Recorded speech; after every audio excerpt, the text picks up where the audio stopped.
పశ్చిమాసియాలో మరొకసారి యుద్ధ మేఘాలు కమ్ముతున్నాయి. శుక్రవారం తెల్లవారుజామున ఇరాన్పై ఇజ్రాయెల్ భీకర సైనిక చర్యకు పాల్పడింది. ఆపరేషన్ రైజింగ్ లయన్స్ పేరుతో చేసిన ఈ దాడులలో ఇరాన్ రాజధాని టెహ్రాన్తో పాటు పలు కీలక నగరాల్లో భారీ పేలుళ్లు సంభవించాయి.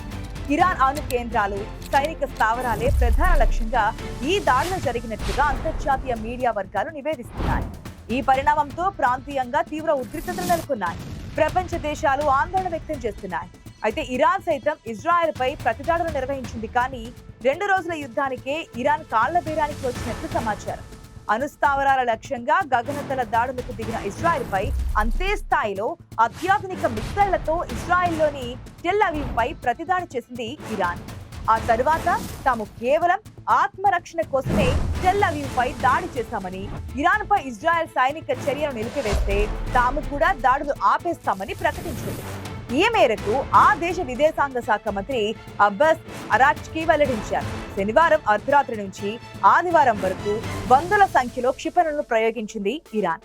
ఈ దాడిలో సుమారు 10 మంది మృతి చెందగా 200 మంది వరకు గాయపడినట్లుగా ఇజ్రాయెల్ వెల్లడించింది.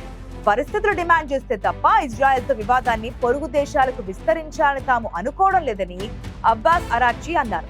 ఇదిలా ఉండగా ఇరాన్ అణ్వాయుధాలు తయారు చేస్తే తమకు ముప్పు ఉందంటూ దాన్ని అడ్డుకునేందుకే టెహ్రాన్లోని అణుస్థావరాలపై దాడులు చేస్తున్నామని ఇజ్రాయెల్ వాదిస్తోంది. వాటిని సమూలంగా నేలమట్టం చేసేంత వరకు దాడులు కొనసాగిస్తామని చెబుతోంది. అయితే ఈ దాడులు క్రమంగా విస్తరిస్తున్నాయి. ఇరాన్ ఇజ్రాయెల్ పై దాడులు జరపడంతోనే ఇజ్రాయెల్ కూడా తమ దాడులను ఎస్కలేట్ చేసేసింది. ప్రపంచంలోనే అతిపెద్ద గ్యాస్ క్షేత్రమైన ది సౌత్ పాస్ క్షేత్రంపై ఇజ్రాయెల్ తీవ్రమైన దాడి చేయడంతో అక్కడ చమురు వెలికితీత పనులు నిలిచిపోయాయి. గ్యాస్ క్షేత్రాలపై దాడి ఆ దేశ ఆర్థిక పరిస్థితులపై తీవ్ర ప్రభావం చూపే అవకాశం కూడా కనిపిస్తోంది. నిజానికి ఈ క్షేత్రాన్ని ఖతార్ భాగస్వామ్యంతో నిర్వహిస్తున్నామని, ఇది ఇజ్రాయెల్ దుందుడుకు చర్య అంటూ తీవ్రంగా మండిపడ్డారు విదేశాంగ శాఖ మంత్రి అబ్బాస్. యుద్ధాన్ని విస్తరించాలన్న కాంక్షతోనే ఇలాంటి ప్రమాదకర చర్యలకు పాల్పడిందని ఆయన వ్యాఖ్యానించారు. ఇజ్రాయెల్ దాడులకు అమెరికా మద్దతిస్తున్నట్లు తమ వద్ద ఆధారాలు ఉన్నాయని, అగ్రరాజ్యం గ్రీన్ సిగ్నల్ ఇవ్వకపోతే ఇజ్రాయెల్ తమపై దాడి చేసి ఉండేది కాదని తెలిపారు. తన తప్పు లేదని అమెరికా నిరూపించుకోవాలంటే ఇజ్రాయెల్ దాడులను బహిరంగంగా ఖండించాలని ఆయన డిమాండ్ చేశారు. అంతేకాకుండా ఇజ్రాయెల్ చేస్తున్న దాడులపై ఐక్యరాజ్య సమితి ఉదాసీనత చూపిస్తుందని ఆరోపించారు. అంతర్జాతీయ చట్టాలను ఉల్లంఘించిన ఇజ్రాయెల్ను కాదని పాశ్చాత్య దేశాలు ఇరాన్ను తప్పుపడుతున్నాయని అన్నారు. ఏతావాత ఈ యుద్ధం ఇరాన్లోని ప్రస్తుత పరిస్థితిని ప్రతిబింబిస్తుందనే చెబుతున్నారు పరిశీలకులు. ఇజ్రాయెల్ చేసిన ఖచ్చితమైన దాడులలో ఇతరులకు నష్టం కలగకుండా కేవలం లక్ష్యాలే దెబ్బతింటున్నాయి. ఇప్పటికే పలువురు ప్రముఖులు, ఇరాన్ సుప్రీం లీడర్ ఖమేనీ అనుచరులంతా హతమయ్యారు. దాంతో ఇప్పుడు దిక్కుతోచిన స్థితిలో ఉన్నారు 86 ఏళ్ల వయసున్న అయతుల్లా ఖమేనీ. ప్రస్తుతం ప్రపంచవ్యాప్తంగా దేశాలన్నీ ఇరాన్ ఇజ్రాయెల్ వార్ను ఆసక్తిగా గమనిస్తున్నాయి. మొన్నటి వరకు పాలస్తీనా, గాజా యుద్ధంలో ఉగ్రవాద సంస్థలకు సహకరించిన ఇరాన్ పై అప్పుడు స్పందించకుండా ఇప్పుడెందుకు ఇజ్రాయెల్ దాడులు చేస్తుందన్నది కీలకంగా మారింది. అయితే దానికి ఇజ్రాయెల్ ఒక కారణం కూడా చెబుతోంది. ఇరాన్ అణుబాంబు తయారీకి అత్యంత సమీపంలో ఉందని, ఇప్పటికే 9 అణుబాంబులకు సరిపడా శుద్ధి చేసిన యురేనియం నిల్వలను సమకూర్చుకుందని తెలిపింది. ఇందులో 3వ వంతు గత 3 నెలల్లోనే ఉత్పత్తి అయిందని ఇజ్రాయెల్ ఒక ప్రకటనలో ఆరోపించింది. దౌత్యపరమైన మార్గాలు విఫలమైన నేపథ్యంలో తమ పౌరుల భద్రత కోసం ఈ దాడులు చేయక తప్పడం లేదని ఇజ్రాయెల్ స్పష్టం చేసింది. అంతర్జాతీయ అణు ఇంధన సంస్థ నివేదికలు కూడా ఇరాన్ అణు కార్యక్రమం శాంతియుత ప్రయోజనాలకు విరుద్ధంగా సైనిక లక్ష్యాల వైపు సాగుతుందని సూచించిన విషయాన్ని ఇజ్రాయెల్ గుర్తు చేసింది. అయితే తాము చేపట్టిన ఈ సైనిక చర్య కేవలం ఇరాన్ అణు కార్యక్రమంతో సంబంధం ఉన్న సైనిక స్థావరాలు, కీలక మౌలిక సదుపాయాలపైనేనని స్పష్టం చేశారు ఇజ్రాయెల్ ప్రధాని నెతన్యాహు. ఇరాన్ ప్రజలు తమకెప్పుడూ లక్ష్యం కాదని స్పష్టం చేశారు. పౌరులకు ఎలాంటి హాని కలగకుండా అన్ని రకాల జాగ్రత్తలు తీసుకుంటున్నామని, కేవలం ఇరాన్ పాలకుల అణ్వాయుధ ఆశయాలను దెబ్బతీయడమే తమ ఉద్దేశ్యమని వెల్లడించారు. ఈ దాడుల్లో organisation of defensive innovation and research భవన సముదాయం సైతం ధ్వంసమైంది. ఇరాన్ అణ్వాయుధ కార్యకలాపాలకు ఇది ప్రధాన కేంద్రం. దీన్ని అమద్ ప్రాజెక్టు గా పిలుస్తారు. తాజా దాడుల్లో ఇరాన్ రక్షణ మంత్రిత్వ శాఖ, ఎస్పీఎన్డి న్యూక్లియర్ ప్రాజెక్టు ప్రధాన కార్యాలయాలు దెబ్బతిన్నట్లుగా ఐడిఎఫ్ వెల్లడించింది. ఇప్పటికే ఇరాన్ న్యూక్లియర్ సిటీ నటాంజ్ విధ్వంసానికి గురైంది.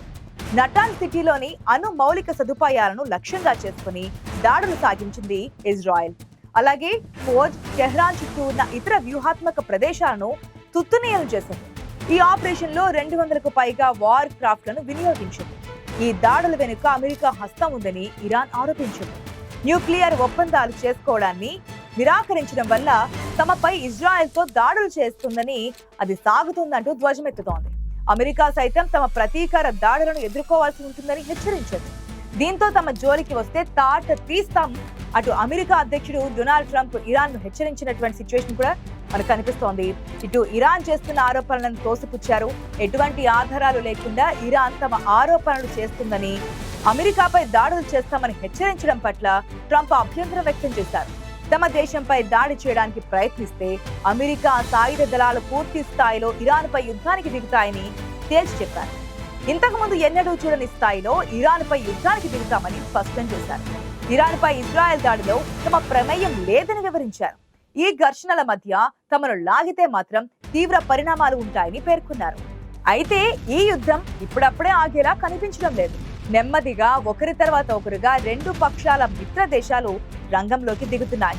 ఇజ్రాయెల్ పై ఈగ వారిన సహించేది లేదని అమెరికా, బ్రిటన్ దేశాలు ప్రకటన చేస్తే ఇరాన్ ను ఒంటరి చేస్తే అంతు చూస్తామని రష్యా అధ్యక్షుడు పుతిన్ కూడా ప్రకటించారు.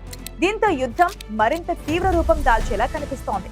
ఇరాన్ ఆయుధ తయారీ కర్మాగారాల సమీపంలో నివసించేటువంటి పౌరులు తక్షణమే ఆ ప్రదేశాలను ఖాళీ చేయాలని ఎక్స్ లో పోస్ట్ చేసింది. దీంతో మరోమారు ఇజ్రాయెల్ తీవ్ర స్థాయిలో దాడులు నిర్వహించే అవకాశాలున్నాయి. మీ భద్రత కోసం ఇది.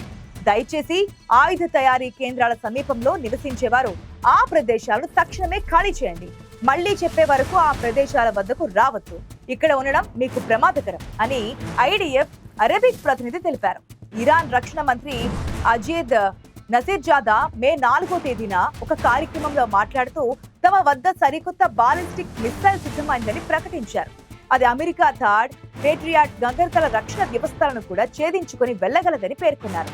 ప్రస్తుతం ఇజ్రాయెల్ వీటిని కూడా వినియోగిస్తోంది. ఈ సరికొత్త క్షిపణి రేంజ్ 1200 కిలోమీటర్లుగా ఇరాన్ పేర్కొంది. దీని వార్ హెడ్ తన గమనాన్ని మార్చుకోగలదని, అందుకు ఎయిర్ డిఫెన్స్ వ్యవస్థలను ఛేదిస్తుందని వెల్లడించింది. దీనికి ఐఆర్జీసీ క్రూజ్ ఫోర్స్ జనరల్ ఖాసిం సులేమానీ పేరు పెట్టినట్లుగా చెప్పారు. కాకపోతే దీనిని ఖచ్చితంగా ఏ ప్రదేశంపై ప్రయోగించిందో మాత్రం వెల్లడించలేదు. ఇజ్రాయెల్ చేసిన వైమానిక దాడుల తర్వాత టెహ్రాన్ లో చదువుతున్నటువంటి భారతీయ విద్యార్థులు తీవ్ర భయాందోళనకు గురవుతున్నారు. తమను వెంటనే భారతదేశానికి తరలించాలని వారు భారత ప్రభుత్వాన్ని కోరుతున్నారు. దాడి తర్వాత విమానాశ్రయం మూసివేయబడినందున వారికి తీవ్రమైన ఆందోళన కలుగుతోంది. భారత రాయబార కార్యాలయం విద్యార్థుల వివరాలను సేకరిస్తోంది. ప్రస్తుతం ఇరు దేశాల మధ్య పోటాపోటీగా దాడులు కొనసాగుతున్నాయి.